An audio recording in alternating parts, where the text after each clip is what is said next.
Things were finally settling in the football world in New South Wales, and then the Second World War broke, causing many regional leagues to go into recess throughout the war. Not the Sydney competition though, which saw an influx of players from the VFL, SANFL and the WAFL, thanks to the city's defence bases. Football quickly resumed as normal post-war, with 1947's National Carnival in Hobart presenting New South Wales a chance to test itself. Inspired by stars such as Aussie Gross and cricket hero Keith Miller, New South Wales trounced Queensland and the ACT. Following the state's success, the Newcastle competition added 7 clubs in 5 years, and Sydney's senior competition added 3 in 1948. A breakthrough for New South Wales Australian football came in 1964, when the South West DFL representative team won the Victorian Country Championship in Narrandera. The game was telecast throughout Victoria and southern New South Wales. Growth of the game then continued beyond Sydney and the Riverina. It was an era of rapid acceleration for the code. In 10 years from 1969, leagues on the South Coast, Illawarra, New England, Central Coast and North West had all begun.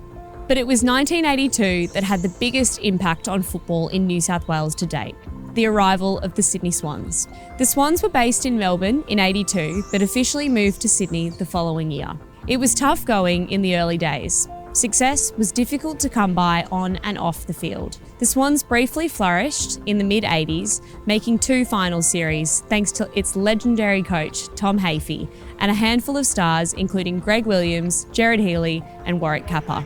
But it was the community leagues where New South Wales strengthened its love of the game. In 1982, 2 new leagues got underway, on the North Coast and in the Central West. In 1984, the Sapphire Coast started its competition, followed by the Mid-North Coast in 1985. In 1987, New South Wales defeated the Victorian Football Association for the first time ever, having first played in the VFA in 1881. In 1988, New South Wales competed in First Division at a bicentennial national carnival, beating Western Australia for the first time and suffering a narrow loss to the fancied South Australia. In that same year, 2 New South Wales players were selected in the All-Australian side: Terry Danaher as its captain and David Murphy. The 1990s began strongly for football in New South Wales, with the state team defeating Victoria in a stunning upset at the SCG. Its full forward, John Longmire, kicked 8 goals straight, and 4 Danaher brothers played together for the first time. The next generation of football and football identities in New South Wales had arrived.